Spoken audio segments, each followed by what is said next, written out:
And we are live. Hey everyone. Hey folks. I'm pulling a Sarenth tonight in that I was almost late. Like I literally got on backstage about 15 seconds before we went live. So cheers to that. Cheers. Oh, that is delightful. I'm very happy with how that turned out. All right. Give me 2 seconds and I'll get us started with the prayer.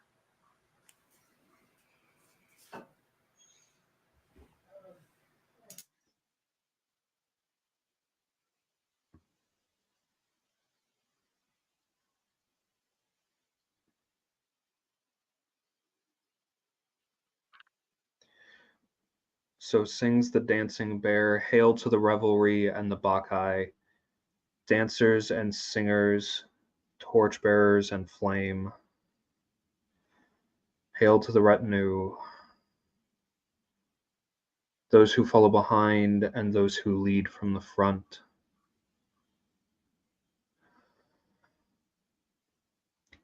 Hail to their masters and those who follow. Blessed is their path, holy are their steps.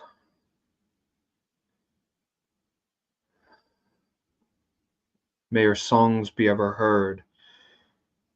May they ever fall upon the ears of the holy. Warm you and keep you. Warm us and keep us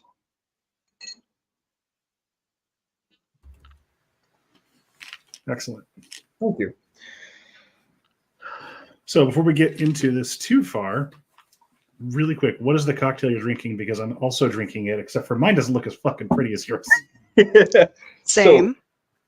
So this is the cocktail that I put together for tonight, with the help of the alcohol spirits, as always. I'm looking for what the name of it is, which I don't remember. One moment, I can bring that up. Thank you. Yeah. Maleck sent me the recipe for that earlier in the day today. It is called a Bacchanalian Delight. That's right. There we go. Hey, everyone. We got all kinds of people in the chat today. Excellent. Yeah, it's basically a riff on a New York sour, which a New York sour is a whiskey sour replacing, or with just red wine floated on top. This replaces the simple syrup, in my case with honey, and the acid with orange juice instead of lime, which is more normal. But yeah, I think it's delightful. So Yeah, mine also isn't as pretty as yours, but I found out the hard way. I'm an inexperienced cocktail maker. It's hard to float wine in a wine glass. it's hard to float wine at all. This is the only time I've done it successfully. For Okay. what that's worth. I'm glad to hear that, because mine looks like a really Yeah, that's the thing, is it mixes really hard if you don't pour it very slowly over the back of a spoon as close to the surface of the liquid as you can. Oops. Which is not a thing that I remembered to put in the instructions, and No. it's very not simple to do. It's all good. I was more successful my second, I was doing it in tablespoons. Mm-hmm. So first tablespoon, kind of blended a little bit, and I was like, ah, man, I got to do it slower this time. So second tablespoon floated a lot more nicely, but it does mean that I have this really cool ombre effect going on. Well, that is neat. Yeah, I like that. That is really pretty. Well, before we get too far into it, Emily, would you like to tell the audience who you are and what you do? Yes. I am an Orpheotelest of the Starry Crown tradition, which means I practice and am an initiatory specialist in a Bacchic Orphic tradition. It's a take on Dionysian worship that has a strong focus on being spirit led, constantly evolving, constantly changing, inspired by a combination of primary sources, actual conversations with the powers, and creative works all throughout the intervening millennia. And it also has a strong focus on eschatology, or what happens to us after we die. Excellent. So Very nice. yeah. I see Melkor says we've successfully gained another Emily. You might not have gotten to see this before the Around Grandfather Fire episode that I was on, but yeah, we had to have a whole conversation about how are we going to differentiate the Emilys on the podcast. And Mhm. it's even funnier because Sarenth and I both have partners named Emily. So I'm sorry, it's the millennial gathering, the millennial really is. femme person gathering. I love it. It really is. Yeah. Ever since literally I was listening to your episode on AGF and I was like, oh, I would adore having them on. And then Sarenth mentioned it on air and I was like, sweet. And then he said, yeah, I'll get with you and I'll talk to Maleck. And I was like, he definitely forgot to talk to me about that. That's okay. I will talk to him. And immediately we were just like, yes, please, absolutely. Let's do this. Oh, thank you. I am so stoked to be on. I'm really honored. Thank you. Yeah. Absolutely. I mean, and what better place to invite a Dionysian, right? Mm-hmm. Because well, we Right. might joke that he's not just the god of wine, guys, but it's not one of his attributes. Yeah. Oh gods, this is good. As Ooh. Indy says, apparently my name would have been Emily if I was AFAB. Also, true name, so that's hilarious. You are definitely an honorary Emily. Seriously, Maleck, this is good. This is good. I'm super happy with how that turned out. Let me show you what I put into it. For the red Yeah. wine, I have The Stag by St. Hubert's. I've never had that. Apparently, It's Emily has. fucking good. That's Yeah. a good one. This is I'll check it out. 2021. Nice. And I have, for the bourbon, I used Ironfish Distillery's 4 cask, and they come from Thompsonville, Michigan. Oh, neat. It's a blend of bourbons. Sorry, my light is. There we go. Finished in rum, cognac, sherry, and maple syrup barrels. Oh, that's delightful. Yeah, it's fucking smooth, and it just it's got all those little notes that it gives to the cocktail. Yeah, straight up orange juice with no pulp. I used orange bitters for like the second time in my life on this thing. I also I put way more bitters in all of my cocktails than anyone reasonably should. I put 12 dashes of bitters in this, which is way too many. Don't do what I do. Like, my taste is absurd. But yeah, like the cocktails that I made, the storyteller that I made for me and Jason and Emily for the solstice ritual, where we did the storytelling ritual on here, it was so heavy on the bitters that Jason almost spat it out at first. He was like, he almost choked and spat because he was like, oh no, this is so heavy on bitters. It was fine. It did work, but it's a lot. Oh. For mine. Oh, sorry. Go ahead. Oh, sorry. Yeah. Maleck, have you heard of the Trinidad Sour? I have. I haven't had it yet. It's on my list. And as Jason says, I was not prepared. Yeah. So what did you put in your cocktail? All right. So I also used honey as the sweet element. Same. And for me, that's because of Dionysus' associations with his bride and beloved Ariadne. There is a linear B, which is like similar alphabet, similar language, but not quite the same as ancient Greek. There's a linear B inscription that translates to the mistress of the labyrinth honey, to all the gods honey. And so I use that as part of my devotional sayings for her. Nice. I used honey, I used orange juice, I used Trader Joe's bitters because that's what my housemate had. I always mean to have bitters and always forget to get some. And then the wine floated on top is one of my favorites. It's called Nero d'Avola. It is a red wine made with a dark black grape that is native to and grows on Sicily. God So it's damn got it. that good volcanic taste to it. That's fantastic. I love volcanic wine. Jason turned me on to volcanic wine, and I'm just like, anytime he brings that around, I'm just like, yes, please, more, thank you. I got the thing that you have that has the 1 ounce on top and the 1.5 ounce on the bottom. Jigger? Yes, thank you. Yep. So I could actually like properly do this cocktail. Nice. Yeah, like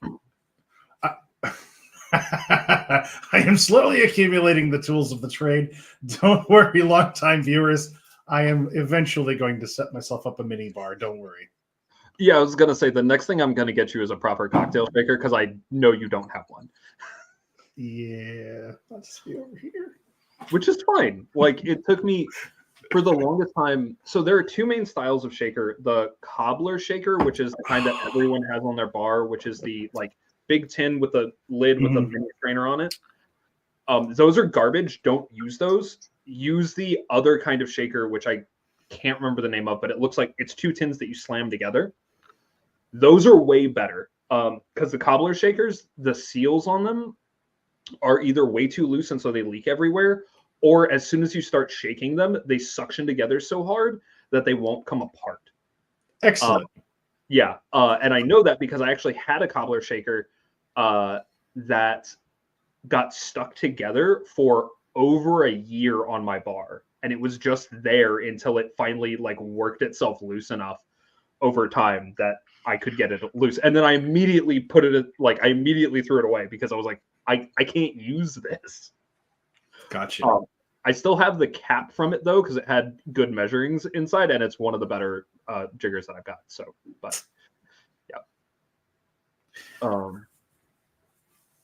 but yeah, this thing That's is a good also tip. very Thank you. dangerous. Yeah, this is also very dangerous because I don't taste the liquor in this at all. No. It's going down very quickly. Yeah, mine's gone already, so I can't say shit. I was informed over the weekend by my housemates that I drink like a Capricorn rising, which I take to mean I drink steadily but ambitiously. So it's not gone yet, but it sure will be. Fair enough. So as I continue to just dominate the conversation, one thing that I was very particularly excited to have you on about was so I've been having a lot of experiences lately with a group that I mentioned in the prayer called the Revelry, who are the, in my experience, retinue of Freyr. Mhm. And they are very insistent they are not the same as the Bacchae, and also they keep pointing at the Bacchae and being like, "Go learn things because it's very similar." It's so funny you should mention that because I've had similar experiences myself.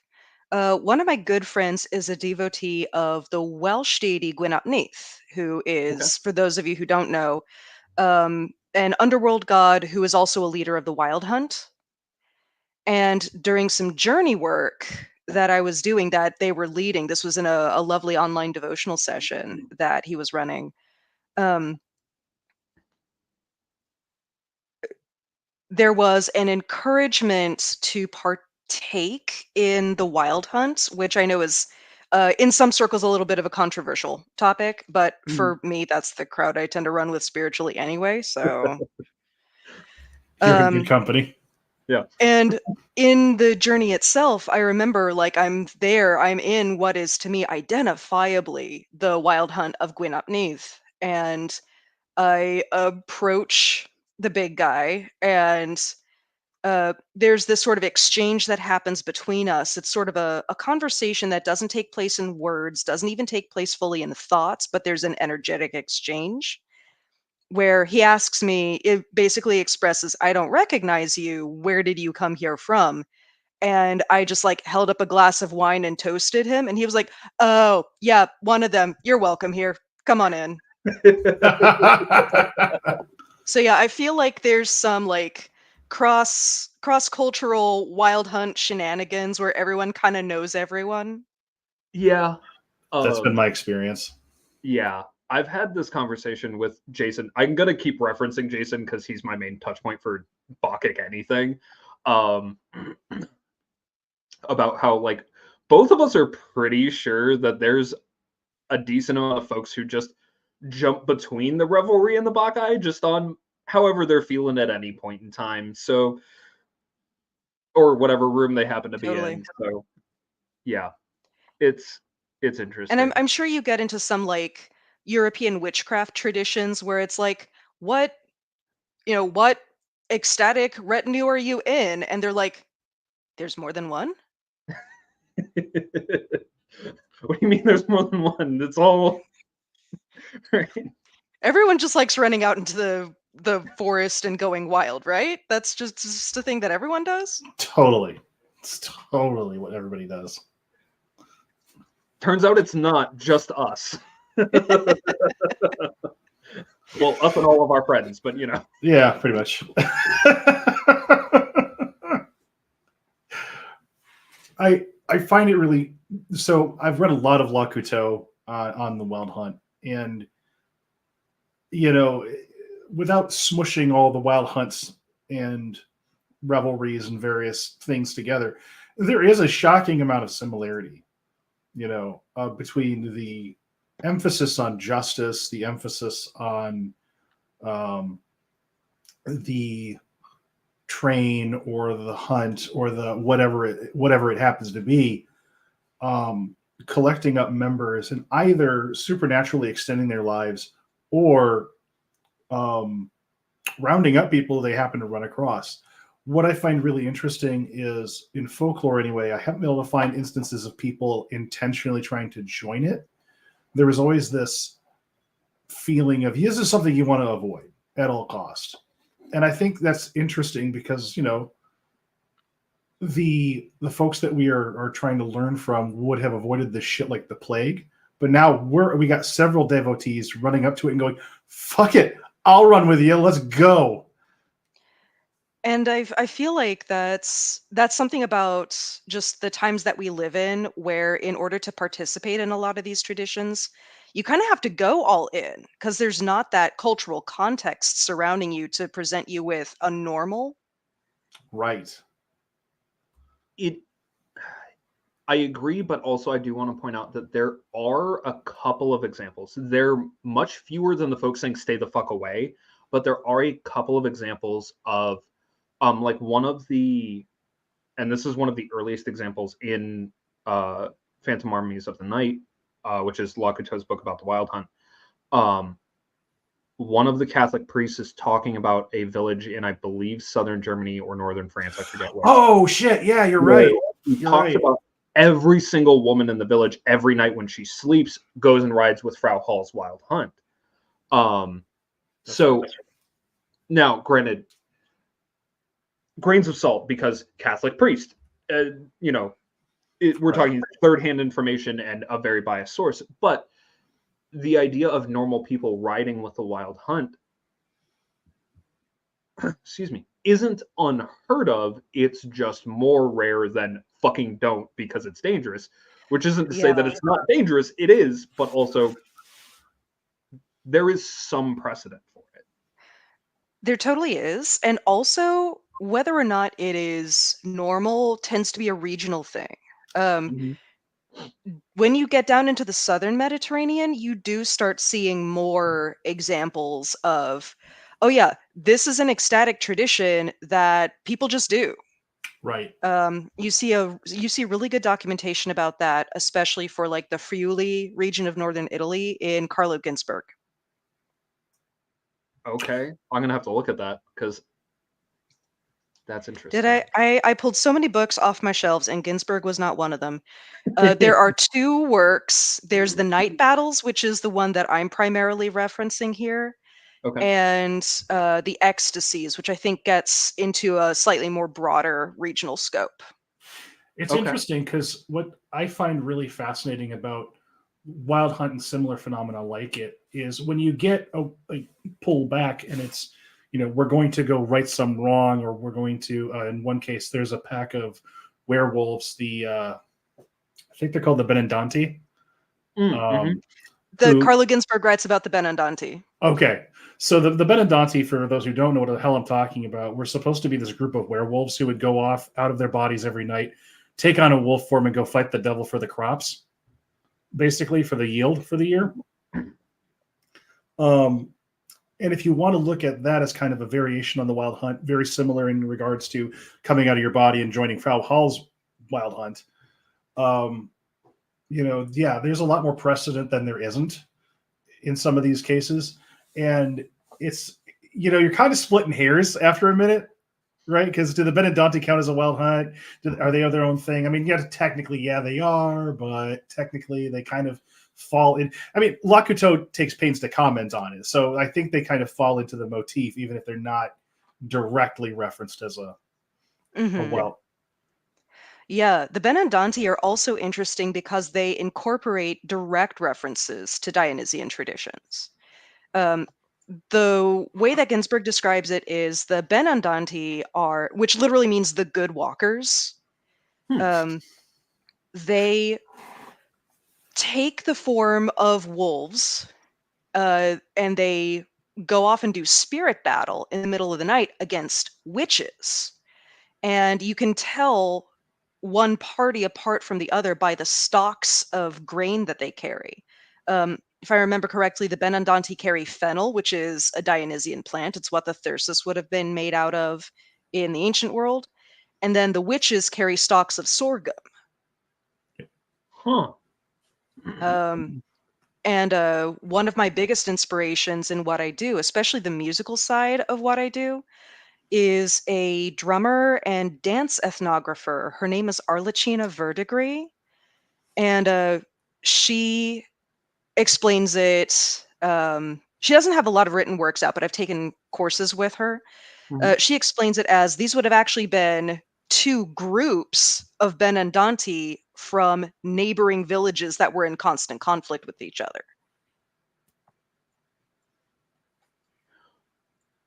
That's fascinating.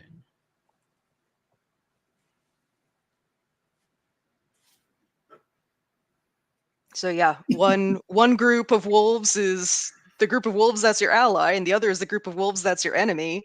Everyone's after the crops. Everyone's got to eat. So yeah, and they're just fighting with each other. That's interesting. Yeah, when you take the devil portion of it out and kind of zoom back, it's like, oh, okay, this is That's really yeah, and that that answers the question, because the question raised in my mind when you said the witches were holding sorghum stalks. I was like, that doesn't make sense. Sorghum is a grain. Why would they be holding fertility symbols? Oh, because they were just the neighboring village. They were just fighting each other. Okay. That makes sense. Yeah, if I remember correctly, Ginsburg is drawing his ethnographic account from one specific village in the Friuli region. So that makes sense. Yeah.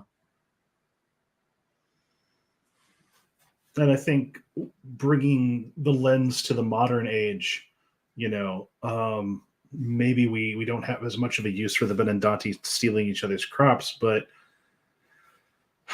I think that there's definitely echoes of the same needs.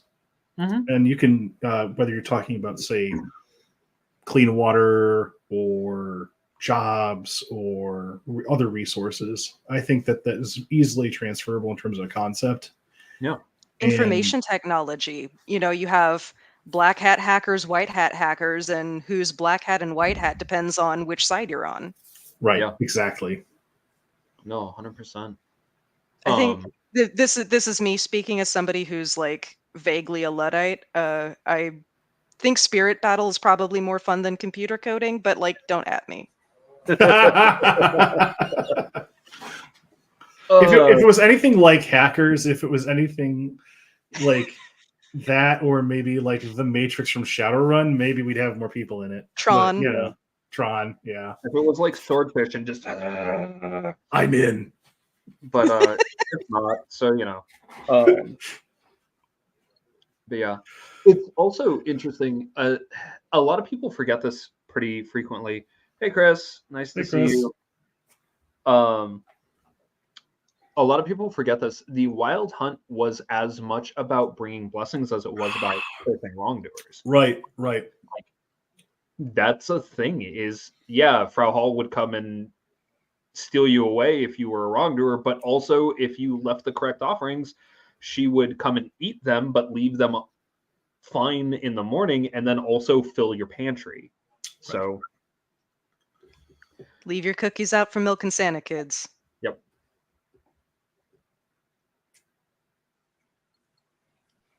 Yeah. This is really good out of a horn, by the way. I just had the stag. Oh my god. Oh, very nice. Yeah, I didn't bring a backup, but at some point I'm just gonna walk away and just grab the bottle of wine and just come back. So don't worry about it. That's fair.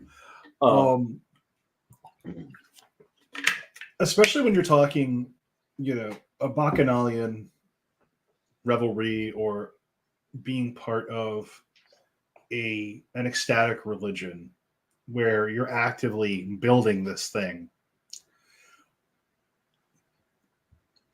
I guess the question that always comes to mind, because there's a process where when I'm praying or when I'm doing inspired prayer, I kind of take a step back, and whatever comes out of my mouth is what comes out of my mouth. And then you have to, in a ritual setting, it's okay. Then you go from there and pick up whatever pieces are left. If it's a ritual that's, being led or what have you. I guess my question is, like, when it comes to starry crown work, when it comes to other kinds of ecstatic work, do you find yourself often giving over and then recouping afterwards, or are you more in the mode of like side seat driving?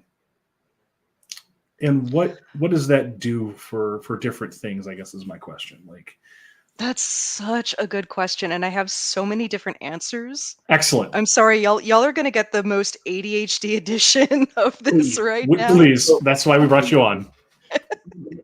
So, depending on what ritual's happening, who's organizing it, what roles need to be filled, I'm gonna be doing different stuff.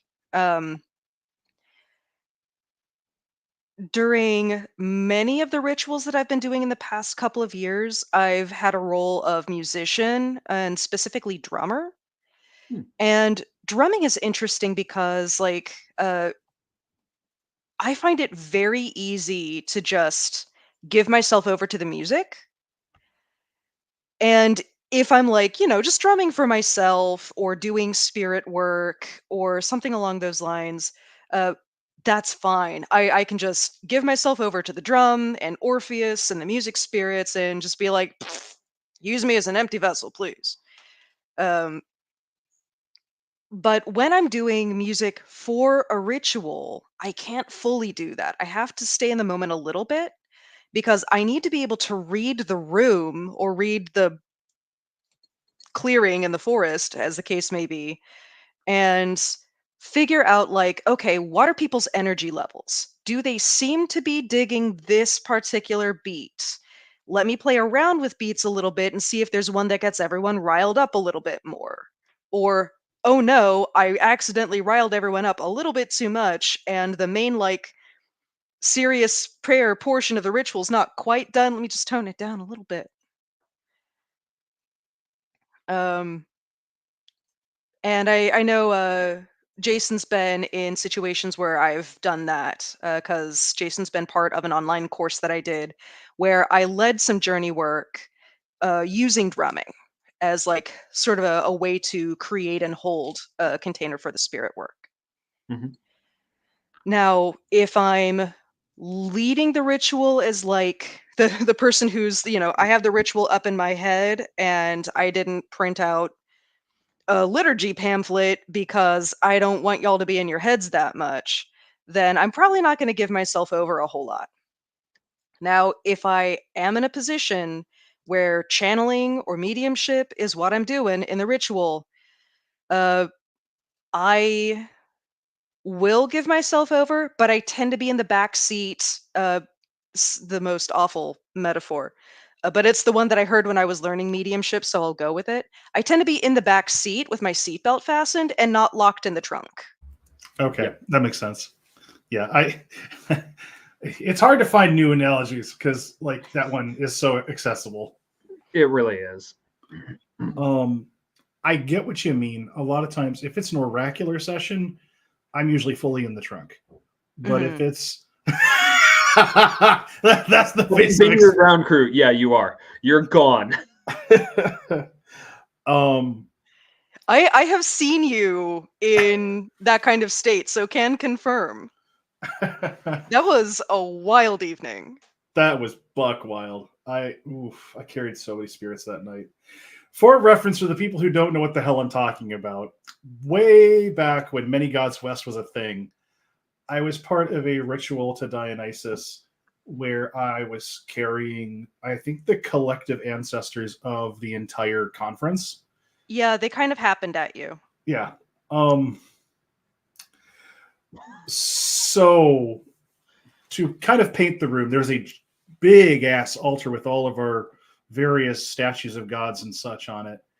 Underneath this are about 9 bowls full of wine.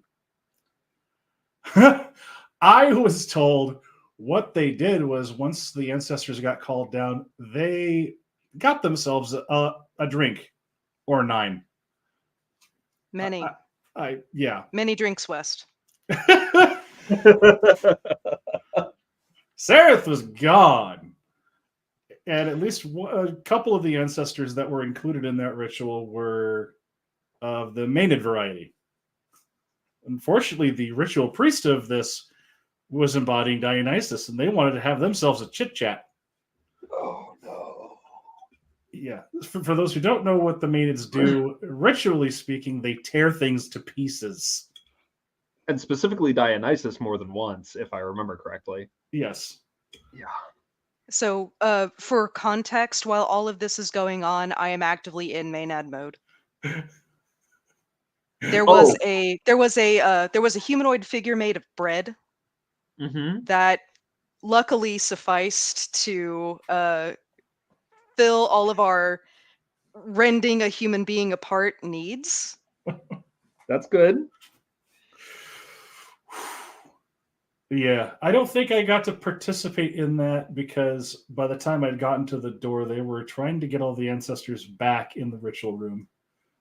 I was told all of this like post ritual because I remember fuck all. Yeah. Mm-hmm. And my side of the story is once the ritual has started wrapping up, I've been part of the Maenad team for the ritual. So, like, my role in the ritual was to get into that mode and help get other people into this mode of ecstasy where they can just kind of let loose and let Dionysus do whatever liberatory thing he's going to do. So the ritual starts winding down, and somebody else from the ritual team who was there as sort of a warder or monitor comes up to me and another member of Team Maenad and says, "Hey, I think something's going on with Sarenth." And so I'm like mostly back down to earth. Mostly, I'm like 85% of the way back. So I'm like, okay, we have a crash room reserved. I'll take Sarenth. And what did you say is going on with him? All the dead.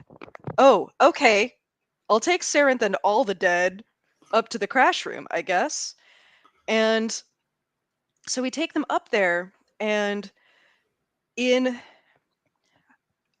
think the ritual people who okay, let me start 5 sentences and finish at least one of them here.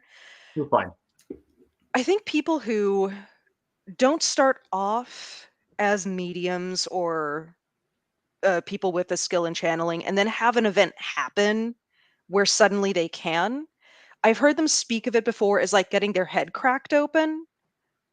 This was my head getting cracked open night because I had Maenaded for the first time. Oh shit. And then Oh no. when we get up to the crash room, I'm like I'm me. And I'm like talking to Sarenth, who is also all the dead. And I'm just like, yep, that's rough, buddy. Do you want to lie down? And I like pick up some ritual implement that I'd forgotten to bring. It was vaguely stick shaped. And there's this split second internally for me of, hey, Emily, can I? And I, without even acknowledging who is asking, I just knew that it was somebody I trusted, was like, yeah, sure. And then all of a sudden, I'm not me holding a stick. I am Hermes holding a caduceus. That's better than I thought it was about to be. So Hermes, through me, that 15% that was not quite back yet, like fully converts to 100%. Now Hermes is here. Hermes is like, okay, everyone, form an orderly line. We're going to get this done in a nice and clean manner, and like start psychopumping person after person after person. Yeah. So what happened to you? Oh, that sounds awful. I'm so sorry. You're going to go this way. And at some point in that, descending in among the dead that are in Sarenth. I'm sorry. Can I Go for it. Just go highlight for it? it. How do I highlight one of these comments? Oh, I got you. Which one? Hermetic manner. I'm sorry. That was beautiful. Thank you so much. So descending in among all the dead that are upon Sarenth at this point in time comes Odin. So Hermes and Odin are talking like, this is definitely not what they said. This is me like paraphrasing for storytelling purposes. But basically Odin is like, hey, fancy seeing you here. So I see you have all of these dead. You good, bro? Hermes is like, you want to help? Odin's like, I got you. So they team up and they start like psychopumping a bunch of these dead and finally setting boundaries where like it's like, okay, we can't, there is physically no way in linear human time for us to psychopomp every dead person. Some of y'all are gonna just have to wait. And so eventually the dead like leave, they step back, and it's just Odin on Sarenth and Hermes on me, and we're like, that fucking rocked, bro. That was so great. And I think this is why the gods let me be in the back seat instead of in the trunk, because then I can remember stuff like this. Yeah. So eventually, like, other members of the ritual team have come into the room, realized what is going on, and they're like, okay, thank you for doing that. Y'all need to let your humans lie down and be horizontal. And so there were 2 beds in this hotel room. Odin Sarenth is lying on one bed. Hermes me is lying on the other. And they're like just chit-chatting back and forth. And at one point, I remember this distinctly. Odin and Hermes start singing in tandem. If my dead are your dead and your dead are my dead, the more we get together, the happier we'll be.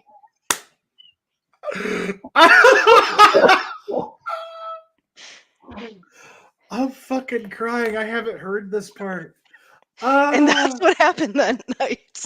Oh my gods. That is so much better, both funnier and also ended up better than all of my like, oh no, something went wrong in a ritual story. Like, Oh. I mean, I'm sure I was exhausted the next day. I don't really remember. I was done. I was toast. I think the next day was Sunday, and I had to catch a bus and a plane. I imagine Oh, you slept man. on both of them. Dude, I was so tired.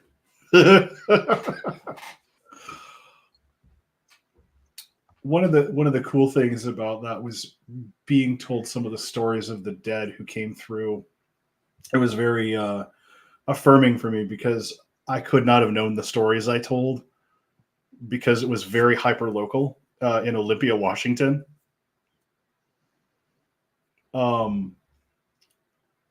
And so just for me as a medium, as a spirit worker, it was very affirming to have folks be like, yeah, you gave us details from this person's life that was like somebody that was in the area that you couldn't have known about. Like, oh, that's good. I'm glad they got peace.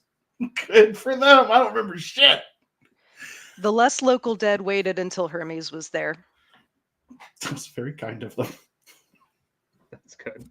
Yep. Oh man, I remember being a fucking mess the next morning. Like, I don't even remember getting back to my room. As Melkor says, rest in pieces for that bus/plane combo. I fucked Thank up you. really good because I'd never taken public transport in Washington before, so I was carrying around a 20 thinking they could break it. The bus driver looks at me and goes, "No, sweetie," and just lets me get on anyway. At least they let you get on. And you got to keep $20. But yeah, when I got back on that plane, I basically like melted into my seat for a while. I don't remember the plane ride. It was I think 2 hours or 4 hours, something like that. Probably 4, yeah. It didn't matter. You weren't conscious for any of it. Sarenth is the public transport for the dead. That's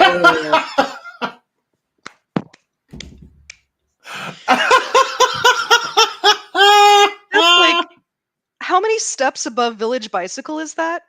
Oh my god. No, I think it steps below. Well, especially if it's the dead, I guess. Oh my god. I had an actual serious question that hang on. Okay.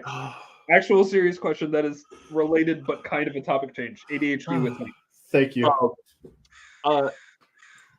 How much cosmological function do you find there is with Dionysus's retinue? Can you clarify what you mean by cosmological function? Yes. I'm going to do it by example, and I'm going to give two. So, like we talked about with La Couteau, where there is both the like wrongdoers but also blessings functions for the wild hunt, there also seems to be this kind of psychopompic function to most wild hunts where they're collecting up roving or loose dead. And in some cases, if not all cases, also being a particular afterlife where dead can kind of work off their misdeeds in some cases, or just live out their vengeance if they were heavily wronged. Lots of complicated things there, right? So they're serving like a cosmological function where, depending on time and place and mythology, etc., at certain times of the year or all year, they're gathering up loose dead so that they don't cause problems. And also serving as an afterlife, which is another cosmological function. I find with the revelry that there is a specific mythic cycle that they walk through that is mirrored by the sun, where they, through the sun cycle, either are in the land of the living during the Sumar season, or in the land of the dead during the winter season, with transitionary periods in between, where they may or may not be the wild hunt, may or may not. But they're serving cosmological functions, including like waking up spirits that are asleep during the winter when the spring comes back around. Does that work as examples? Yes, absolutely. Okay. So, let me do a little bit of comparison contrast. Yes, please. Right. So, let me start with the first point that you made, which was about justice, the dispensing of justice. So, justice to Dionysus is an interesting concept because he's functionally, in my experience, amoral. He does not operate by he doesn't really operate by the same moral standards that humans do. Mhm. There's something uncanny about his concept of justice. One of my favorite examples of this is something that took place first in Italy and then in Persia. Okay. So, in around 184 BCE, the Roman government outlawed the worship of Dionysus. Mhm. Their reason for doing so was not because the Romans were against adopting new deities. They really weren't. They often brought new deities in from other cultures. But what got them about Dionysian worship, especially as it was done in southern Italy at the time, is something of the same reason why they would later dislike Christianity. Dionysian worship was a way for communities in southern Italy to build up their own political networks, their own social networks and structures in ways that the Roman state could not control. Mhm. And because the Roman state could not control it, they outlawed it on the pain of death. You either gather in state sanctioned worship groups of no more than 5 people, or we crucify you. A lot of people got crucified. So, point against the Roman state. Later on, you have Spartacus's rebellion. Spartacus, this is something that's not as talked about with Spartacus's rebellion, but his wife was a priest of Dionysus. Hmm. And she clearly, because there are like her interpretations of omens and oracles in some of the stories about Spartacus, she clearly must have fulfilled some sort of spiritual function in Mhm. among the rebels. Mhm. And in fact, the rebels at one point are cornered by the Roman army on Mount Vesuvius. I think I talked about this on the podcast on Around Grandfather Fire as well. I believe so, yeah. But for those of you who didn't listen to that, so Spartacus and this rebel army full of escaped slaves, poor farmers, people who were just done with the lives that they had been that had been allotted to them by the state. They were all cornered on Mount Vesuvius. This would have been long before the volcanic eruption that buried Pompeii. They're surrounded except for one path out that the Roman army figures is untraversable. It is steep cliffs. However, there are grapevines, wild grapevines growing on those cliffs, and Spartacus's army makes ladders out of the grapevines and escapes in the dead of night, which is clearly a Dionysian blessing. And again, it's Dionysus saying, I am not about this state that outlawed my worship. Now, the Roman general leading that army was named Marcus Licinius Crassus. We're going to call him Crassus because that's what most people call him in popular history anyway. He was rumored to be the richest man in Rome. One story of how he died is that he gets molten gold poured down his throat when he's captured by the Persian army. But there's another version of the story that's just as fun, where he's beheaded and his head is used as a theater prop in a production of Euripides' Bacchae, which is a play about Dionysus taking his vengeance on a king that outlaws his worship. Nice. Both of these deaths feel Dionysian. Like, obviously, being a prop in a Bacchae production is clearly Dionysian, but having gold poured down your throat feels Dionysian in a way I can't explain. And for those of you who like Game of Thrones, that was the inspiration for that one scene in season 1. It was, yeah. God, that felt so good. Yeah. Um, So that's sort of, I'm sorry, to uh circle back around to your original question. Yeah. That's like that's how I feel Dionysian justice often but not always occurs. It's going to be Yeah. this sort of roundabout way. It's maybe not super satisfying in the moment, but it will make some sort of poetic justice. Mhm. But then also the retinue itself has agency in that dispensation of justice. This Hmm. is where you get stories about like rude kings getting torn apart by maenads. Hmm. Um, I also think that there are some deep, deep mysteries in there about the relationship between hunter and hunted or predator and prey, where Dionysus is somehow both. He is like collectively possessing the maenads who are going out and tearing these wild animals, or occasionally people, according to the stories, limb from limb. And he's also the being that they're hunting and tearing apart. It's recreating that original Bacchic Orphic story about Dionysus' previous incarnation as Zagreus, who gets torn apart and then gets reborn as Dionysus.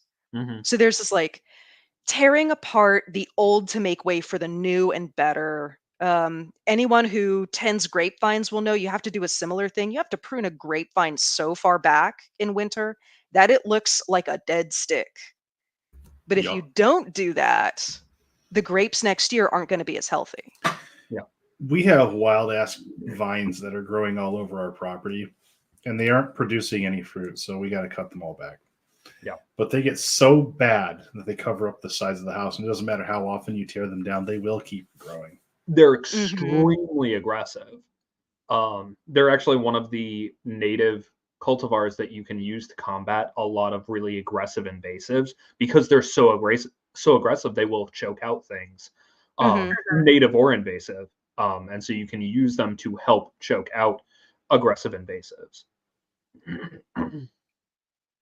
And personally, I associate the aggressive invasives with Dionysus too. He's a god who's perpetually arriving on new shores and bringing this strange, like almost contagious, Yeah. liberatory madness with him.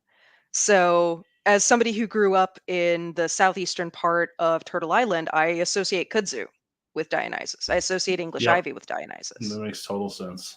That does. I have such bad associations with kudzu. Also, being from I'm from South Carolina largely, so like having watched kudzu, like I see it. Also, I have such bad associations with it that I'm hesitant to associate it with the divine. But also, I get what you're saying.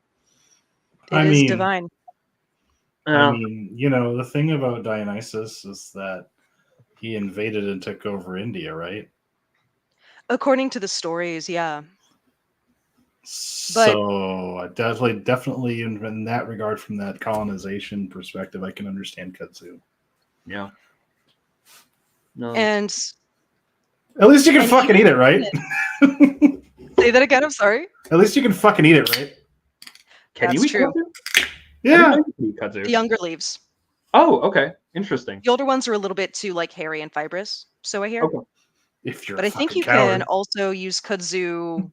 You can get fiber from kudzu for like spinning and Yeah, weaving. Yep. I've seen people make definitely. baskets out of it. It's fucking Yeah, cool. that's definitely a thing.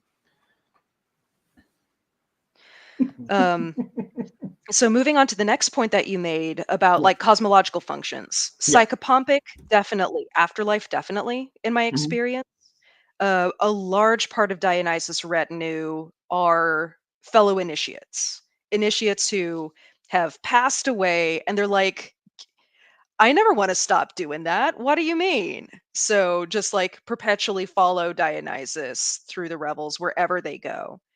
Um, there are certain cycles, I think, like seasonal cycles that this retinue can follow, Hmm. but in my experience, those tend to be very localized.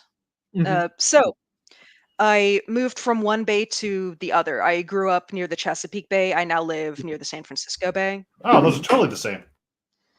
Absolutely the same. Um, One's cold as fuck, the other one's warm as hell. Totally. um, so where I grew up, I put a lot of work into figuring out like what are the divine seasonal cycles around here, Hmm. at least for the powers that I understand and know and follow. And what I found there is that there is a vaguely above ground time of the year and a vaguely below ground time of the year. Okay. The retinue is going to retinue no matter what side of the divide it's on. And so during the above ground time of the year, which begins with a Greek festival called Anthesteria, which happens right around when like the first blooms are appearing on the trees there. Like I Okay. always associated it with like I can now see those fuzzy little flowers in the maple trees. Mm-hmm. So like daffodils Um, here, got you. Yep. Yeah. And Anthesteria does in fact mean flower festival. Okay. So during that time in the ancient world, it was said that that's when Dionysus sort of came out of the underworld and into the overworld. And this is a polyvalent story. Like this is Mm-hmm. around when the wine that had been fermenting over the winter in these huge vats underground would be unearthed. So literally Dionysus coming out of the ground. But also it's when like flowers and greenery are starting to appear. So like life is returning from perceived death. Mm-hmm. And so, like, the thing about Dionysus is, well, in my experience, he will respect personal boundaries that you set with him. He's not super big on the concept of boundaries in general. So when he bursts out of the underworld, it's not like he locks the door behind him. And for 3 days straight, all of the dead just pour out of the underworld and get to be among the living. So you get like these beautiful offerings to the dead. And at the end, Hermes, the psychopomp, gets to sort of herd everyone back down into the underworld. So, uh, can we highlight Jason's Yeah. comment about Persephone? Persephone, also a big fan of that festival from my personal experience, says Jason. Yep. Yeah. And in mine too. And in the Orphic stories about Dionysus, that's because Persephone is one of Dionysus's mothers. She's his original mother when he's born as Zagreus before he gets torn apart and reborn as Dionysus. Makes Right. total sense. Yeah. It's interesting. So this whole conversation, as I'm sure all three of us are aware, but the audience may or may not be aware, is kind of towing the line of like, what can I talk about as far as mysteries go? At least for me, it is. So if you're seeing my face make faces, it's because I'm checking that constantly. Um, a large part of a large part of what the revelry does, in my experience, when they come back to the overworld, is that they are bringing souls from the dead who are ready to reincarnate up with them to be born. Oh, that's beautiful. Yeah, I'm actively trying not to cry because it's that beautiful to experience as like being on the inside, because so initiated in the way that I am into Freyr's priesthood, I experience myself as being part of the revelry just on the living side of it. Much that, like you explained, Dionysus's retinue is largely his followers who just happen to be dead now. It's extremely similar. So thanks for pointing that out. I'm like, oh yeah, no, that's the same thing. Okay. But yeah, it's like experiencing that from on the inside is like, no, this is absolutely beautiful. This is wonderful. But yeah. Yeah. And it's funny because this is also kind of towing the line of what I can and can't talk about for my own initiatory tradition, or the initiatory tradition that I'm a part of. But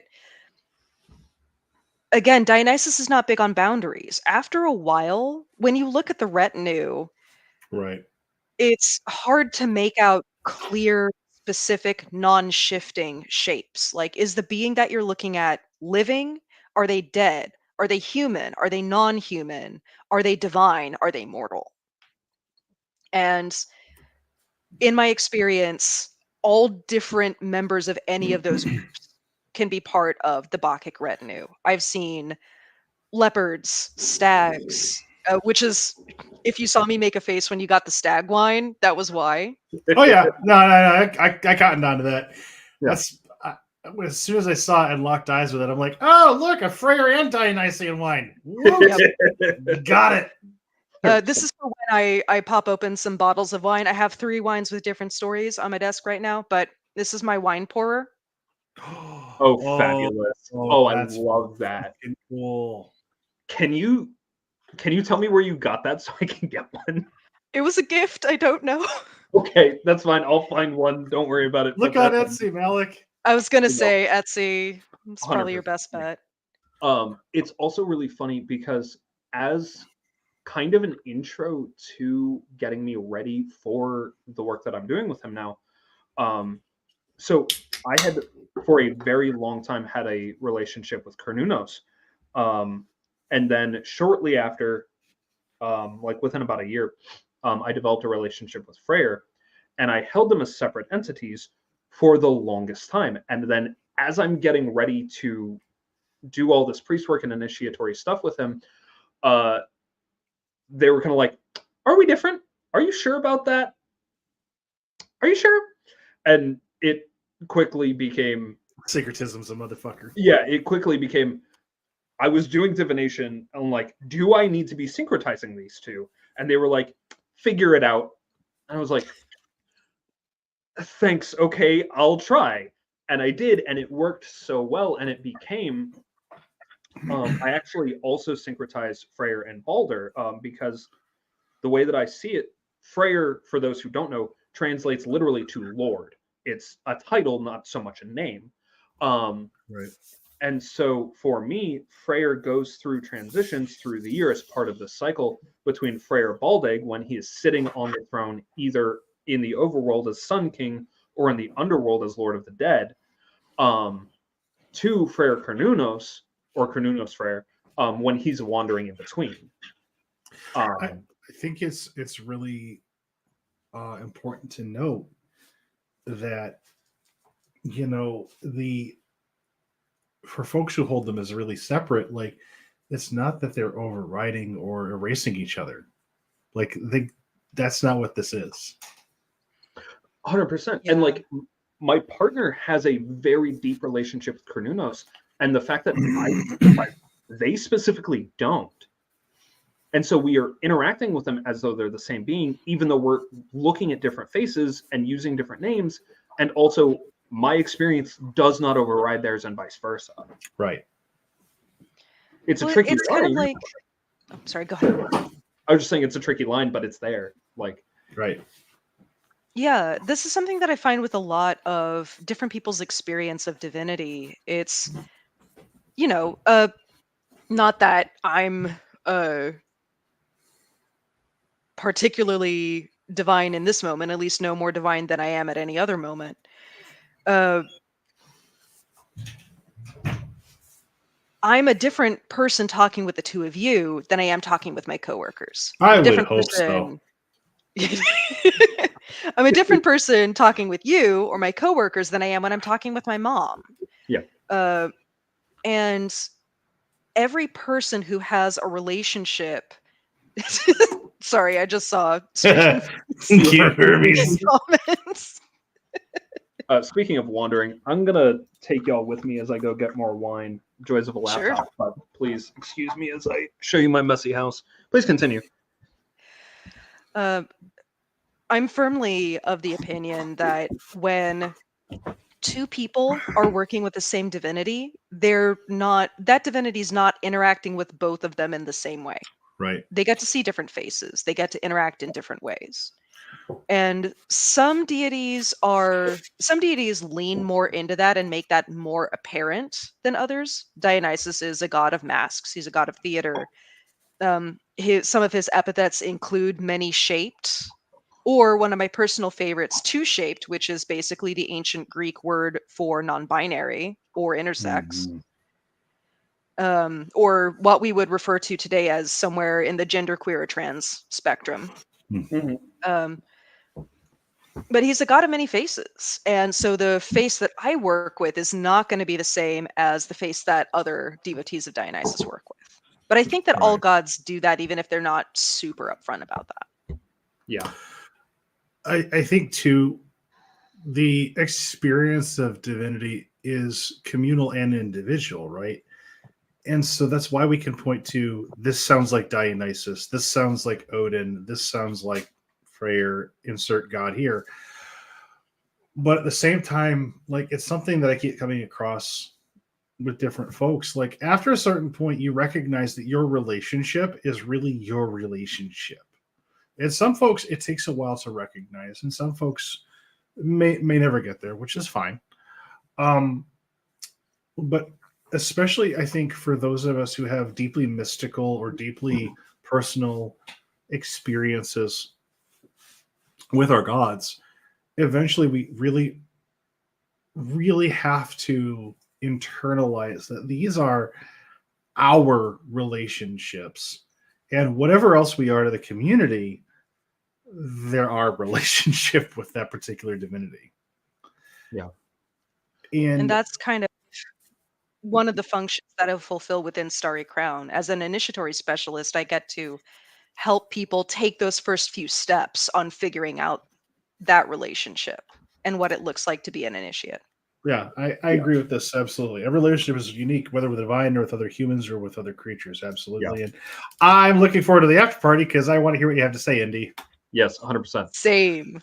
Can you, and this is a can you, talk more about your experiences as an initiator? Sure. But first, this podcast is sponsored by... No, I'm joking.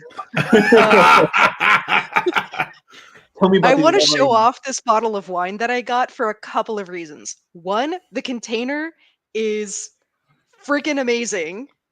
It is shaped like an ancient amphora. Oh, that is neat. That's amazing.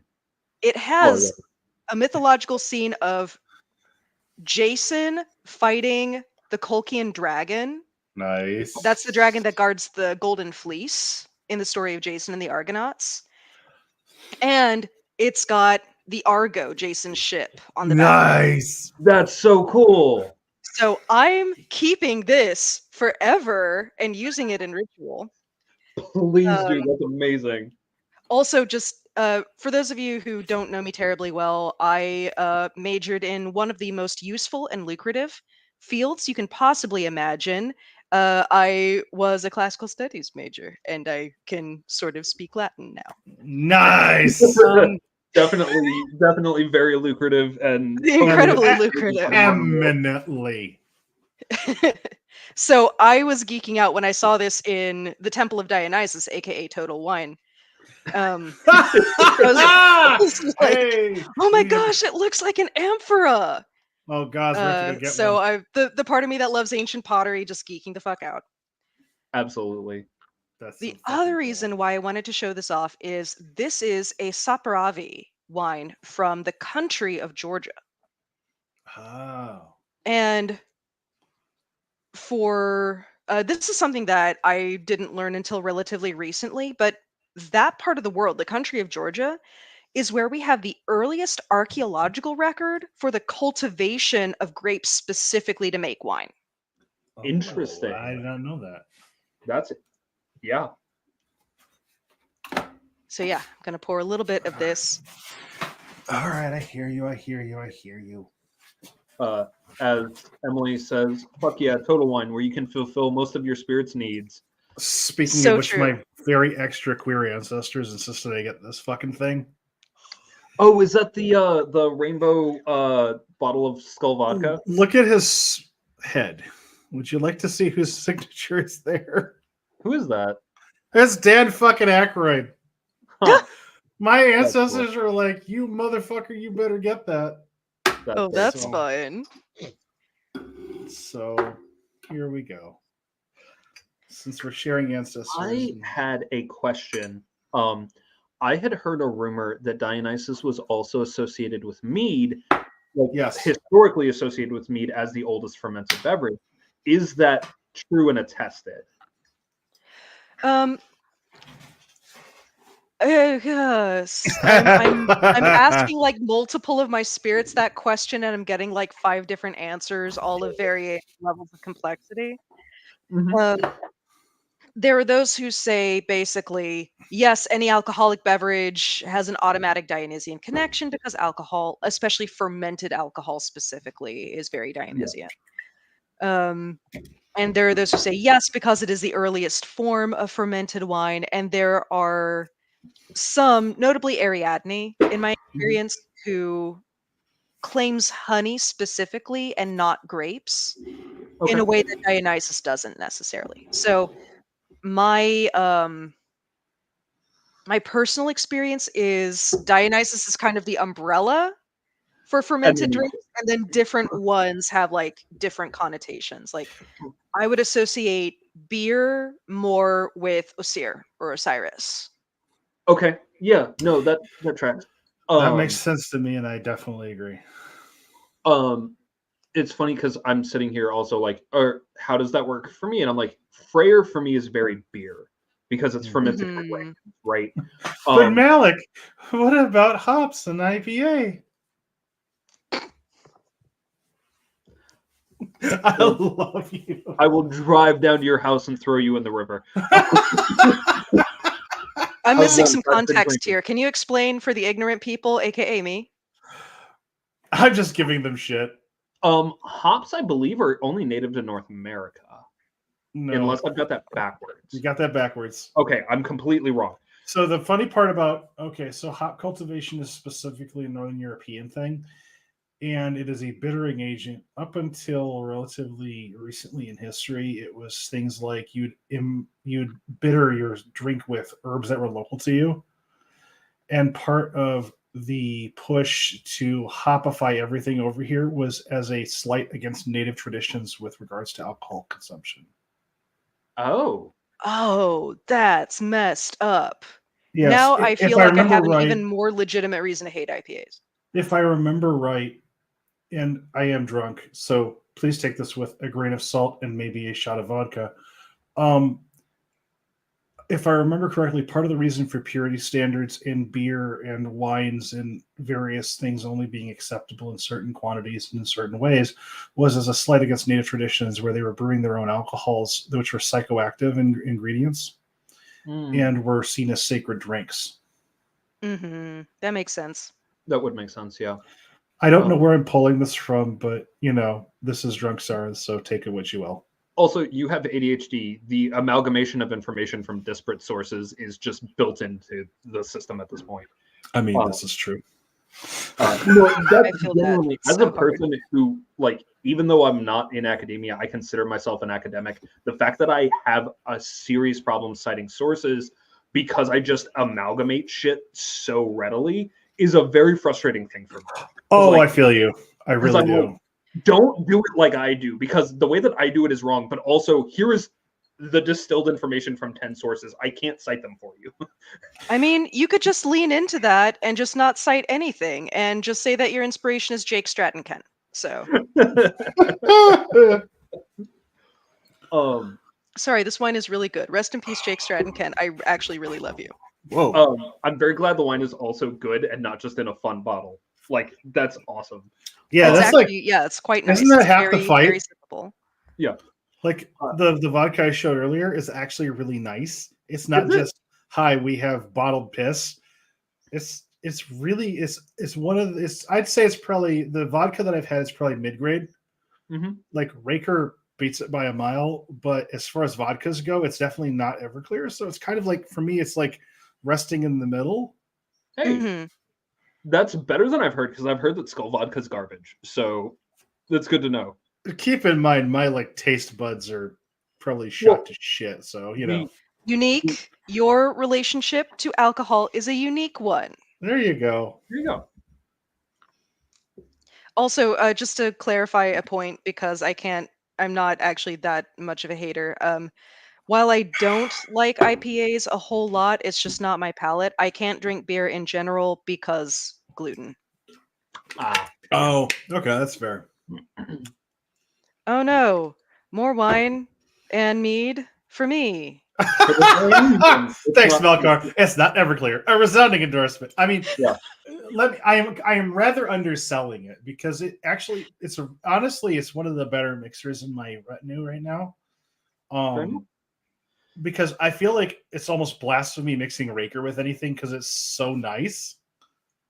Well, and at this point, I can't keep anything but Reka on my bar because my spirits request it so often that I'm just like, I literally can't afford to keep other vodka on my bar, so I'm just gonna keep. And it's a good vodka for cheap, so like that's I'm true. just gonna, yeah. Anyway, Reka, sponsored by. Look, I would happily accept an endorsement at this point. No I kidding. mean, They're an Icelandic vodka. Very good stuff. Vodka is hard to judge because the whole point is that it doesn't taste like anything, but it's good for vodka. So I have a problem with the problem I have with IPAs is oftentimes they are trying to be way too bitter and not taste like anything else. Like if all I can taste is the hops, I have a problem with you. I have had like 2 good IPAs, and like IPAs are a fucking rager here in Michigan because there's so many fucking craft breweries. It's like, look, like half this shit tastes like grass, the other tastes like ass, and the other quarter it might taste like something drinkable. It's so professional brewer hat time. Gonna rant. The thing is, the entire craft beer industry runs on IPAs because the craft beer consumer is a fucking shithead. That's legit. I hate them so much. They're the most. Tell us how you really feel. I Please. can't. We'd get kicked off of YouTube. That's fair. That's fair. So the craft beer consumer, in my experience, as both one of them and also a professional in the industry, was that they are both the most pretentious and the most ill-informed consumers I've ever run into. It's the Dunning-Kruger effect made manifest in a beer drinker. And I work in medicine now, and that still doesn't compare. Jesus. But really, the craft beer industry started largely on IPAs, and specifically West Coast IPAs with companies like Stone. Stone Brewing was one of, not the original, but one of the companies that really helped kick off the craft brewing industry. And they did that on the back of West Coast IPAs, which are extremely bitter as a style. They do almost entirely wet hopping, which is you put the hops in during the boil. So you literally boil off and destroy all of the flavor compounds that aren't bittering agents, which is primarily alpha acid. I've got a fun after party story that I've told before about alpha acid. We'll get to that in the after party. The way to do IPAs where they don't suck is with dry hopping. Either very late addition wet hopping, so you don't destroy all the flavor components, but majority still should be dry hopping, which is where you put in the hops during fermentation or just after fermentation finishes. So you're not putting it in during the boil, so it's dry, not wet. That's the whole terminology there. That's where all of the flavor and aroma compounds are preserved and actually make it into the beer instead of just the alpha acid, which just is bitter. That's all it is. That's why most IPAs are extremely bitter and bad, is because they're West Coast IPAs, which are just a lot of alcohol, a lot of malt to make all that alcohol, and then a lot of bitter. And that's what it is. If you look at New England IPAs, also called juicy or hazy IPAs, but don't drink those, just drink New England IPAs. They're going to be better because they're by better breweries. That's a tangent. You're going to have a better time because they will be more flavorful and way less bitter. The brewery that I worked at was actually really famous for being one of the best IPA breweries in South Carolina, because we focused primarily on dry hopping and on not bitter IPAs. So it doesn't taste like you're just opening up your mouth to a fucking weed whacker. Yeah. Now, grassy is still a primary flavor in hops. Which is, I'm okay if it's got like a wheat or a grass flavorish forward thing. It's that if I taste nothing but I've just basically mowed a fucking field with my mouth, I have a problem. Yeah. Well, and most IPAs will go for will go for grapefruit or otherwise fruit forward IPA strain. That is another issue for me specifically because of a drug interaction that I have. Because anything with grapefruit is a fucking no-go. They don't have grapefruit in them. They just taste like grapefruit. Oh, okay. Yeah. Okay. No. There are IPAs that will have grapefruit juice in them. Most IPAs have a very distinct grapefruit flavor with no grapefruit added. Gotcha. It's just a flavor compound. Now, I don't know whether or not that interacts with the meds because No, generally whole... speaking, it specifically has to be the chemical compound that's found in grapefruit. It's okay. really finicky. Yeah. But I think this also brings forward, and I'm gonna there's disparate like points of connection, so bear with me. I think this actually speaks to a connection point of Dionysus in that sometimes he's really bitter for folks, in that the way that you experience Dionysus is sometimes what you bring to the table, right? Like if you are expecting, a party god, that might be initially what he gives you, and then he twists the knife later on. If you're expecting a god of ecstasy, that might be what he does, and then later it's like, okay, you've had the ecstasy, now sober up. And that's his challenge to you, right? When I've gone through my initiation cycle with Dionysus and the toys, one of the things that kept coming back to me again and again was, it's okay to go deeper. It's okay to go deeper. It's okay to go deeper. Like, go crazy. It is okay. Go crazy. Like, that's what crazy is. 100% Dionysus' thing. There's, divine madness. There's the madness of obsession. There's the madness of inspiration. Dionysus can have a hand in any or all of these. And what I've heard before from previous mentors of mine is that sometimes a little bit of the quote unquote good madness is there to help inoculate you against the bad madness. And that's not a mental health ableist thing. No. Psychosis is not what I'm talking about here. No. It's like, it's that being able to find a time and a place where you can let yourself just be wholly and completely who you are. Yes. In that Dionysian ecstasy, as a way of reminding yourself that, like, I'm not my job, I'm not my income, I'm not my hobbies, even though those are fun. I'm not like whatever drama is going on in my friends group. I'm so much more than that. Yeah. Woo for the Baku Sev, yes. Yeah. Go crazy with supervision and or aftercare, yes. Yes. And that was actually, so we talked about this in the 15 seconds. I specifically asked to do the prayer for the show today, and I promise I'm getting to a point. Because I have a specific relationship with Dionysus in that I don't have a relationship with Dionysus. Very specifically.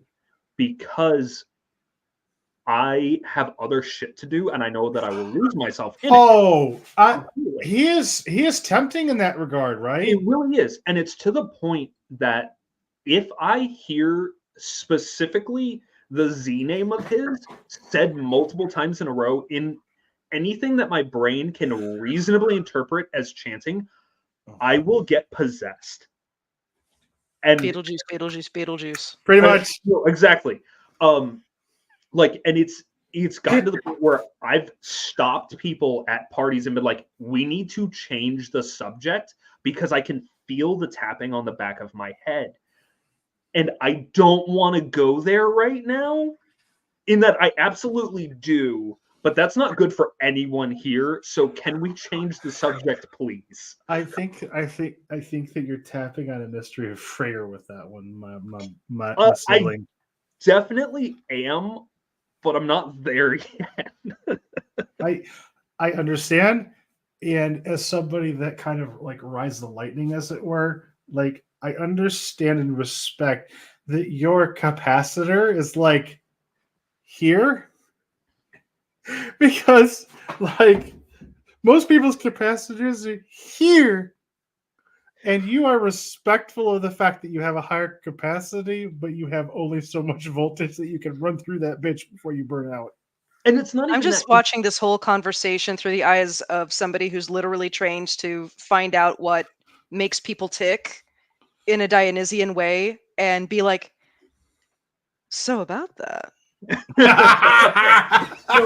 and really, the problem is not that like I'd burn out or anything like that. It's just like, no, this would work 100%. I'd be good at this. I don't have time. No, and that's kind of why I used the analogy that I did, because it's not that you can't take the voltage. but the timing is an issue. Yeah, and it's really a case like I've carried him before. Right. For a Which is- friend, I carried him, and it was extremely natural and easy. Like it was more easy than other gods that I have a close relationship with, which was very shocking to me until I had him inside me, and then I was like, oh no, this makes perfect sense. This makes me laugh every time I see it, or some variation on this theme, because we totally do this for each other. I have a small relationship with Dionysus because Sarenth doesn't check their messages, which is true. I love Dionysus. I have so much shit to do. Sarenth and I just with a backlog in our voicemail, it's fine. I mean, honestly, like one of the things I do appreciate about being a Dionysus worshiper and devotee is like he is totally cool with the I will get there eventually. Because I've already spoken the words, I already know my name when I get over there. Like, and that's, I mean, what else can I do, right? Like, I only have so much capacity in this lifetime, and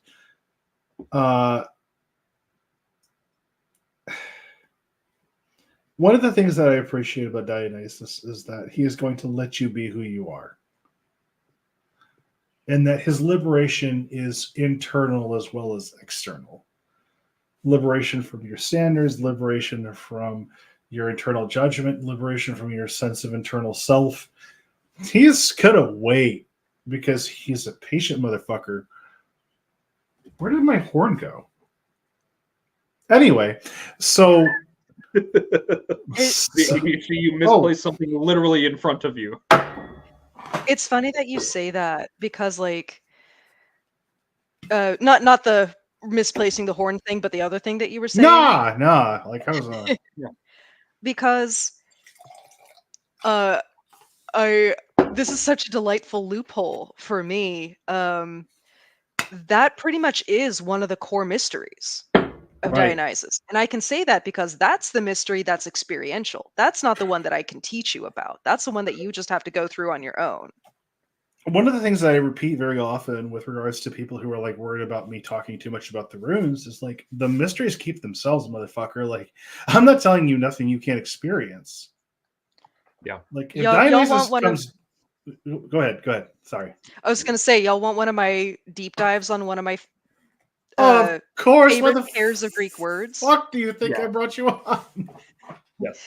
So, in the ancient yeah. Mediterranean mystery traditions, we know the most about the Eleusinian with this one, which is Mhm. funny for how little we know about the Eleusinian mysteries in some regards. But Weird, like there were mysteries. yeah, I guess so. What will we Yeah. ever know? It's a mystery.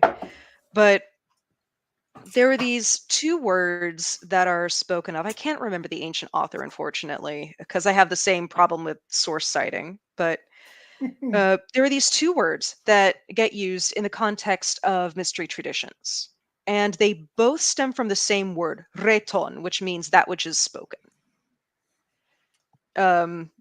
It's related, incidentally, to the word re, which means flow, and Rhea, the goddess, who's the wife of Kronos, whose name means that which flows. Because language flows, words flow when we speak. Mm-hmm. But you have that which is aporeton, that which you are forbidden to speak. So, for example, if I were to teach a toys class, and toys class, for those of you who aren't as familiar, that's part of the initiatory tradition that was originally Starry Bull. It's passed down to me as a member of Starry Crown. That's the part of the initiatory tradition that I can teach you, and you can know, and you can articulate in words, but you really shouldn't just go around talking to everyone about it. No, you shouldn't. Or should you? But anyway, who's ready to look at their own Eceptron?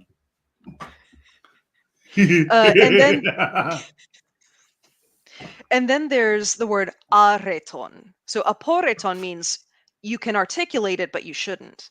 Areton means you literally can't put it into words. You can try, but even if you are able to articulate it in words, the person you're talking to is just going to look at you like you have 5 heads. And it's like, cool. That sounded like a neat mushroom trip, I guess. The thing that you literally can't say because you try, but it's still Oh, not the thing that you're jeez. talking about. Mhm. Yeah. I mean, this is why I say very frequently the mysteries will keep themselves, because Mhm. after a certain point, like, you can study the runes, you can study the runes, you can study the runes. Unless you experience the runes, it doesn't fucking matter, dude. Yep. Likewise, you can talk about Dionysus and you can read Euripides and you can read what the ancient authors had to say, but until you experience Dionysus, you don't experience the mystery. Yeah. The really fun intersection of these is when you go to say something and then you just physically can't say it because the spirits are just like, nope. I said no. And you're just like, well, okay, I guess I'm not telling you. I find that really funny, in part because it's usually like a passcode or a phrase that they get that you're not supposed to say, because it's nothing to do with like the classical passcode that you get in the sources. It's usually something that lets them know this is real. Yeah. Because if you take that from them, you take the core of the mystery away. Because if they can't verify in their soul that it's real, there's no point. Mhm. And it's calling back to the thing we were talking about earlier where you said like, oh yeah, I, while possessed, said things that I have no way of knowing. You're sitting down to divine for someone and you say something that their grandmother used to say to them. I've done that where I sat down and I said something to someone. As I was reading the runes, I was like, this. And they were like, how did you know that? I'm like, because I'm divining. What do you want from me? This is real. I've had somebody who was like impromptu possessed by a divinity during a Dionysian ritual walk up to me and call me by a name that they had no way of knowing because I had not told anyone at that ritual that I go by that name. Yeah, it's you just have these moments and you're like, God, man, this shit is real. Right. And that's also, funny enough, a good way that I found to test when, because the unfortunate truth is there is such a thing as faked possession. There is such a thing as falsified divination. There is such a thing as fake. And that's a good way to test for it is, do they call you by the name that that divinity calls you by? Or do they call you by a name that that divinity would never call you by? Right. Mm-hmm. Yeah. We are coming up on an hour and a half. Ah. Did we want to break soon? Because I could keep talking because I have an ample supply of meat at this point. Ember requests a break. Yes. Okay. Okay. So, yeah. In which case, for those who wish to join us in the after party, please do. I want to thank everybody who has joined us for this time. Of course, Io Dionysus. And thank you, everybody, for coming. The revelry, Freyr, all our divinities, all of our ancestors, all of our Vatir, and all of the Vatir ancestors and gods of our listeners. Thank you so much for being with us. And we will hopefully see you in the after party on our Discord. Yeah. And Emily, thank you so much for joining us. If you ever want to come back on, please do. Oh, I'm so down. You know I'm so down. I've had such a blast, and we're not even at the after party yet. As a reminder to any of our longtime listeners, please take this moment in between the after party and the show to have water, to take care of any needed things, and to please take care of yourself, because we want to see you in the after party and we want you to be safe and sane and good. Very true. Like, we consume a lot of alcohol. That doesn't necessarily, like, please take care of yourself. Alcohol is a poison. I don't know if y'all have been noticing, but I have been drinking water this entire show. So, like, please drink water if you have not to this point. Yeah. Also, our Discord, you do not need to be a member or anything, but, like, if you want to, our Discord is in the YouTube description links if you feel like joining us for the after party. Either way, we will see you there. It has been lovely. And have a good night, y'all.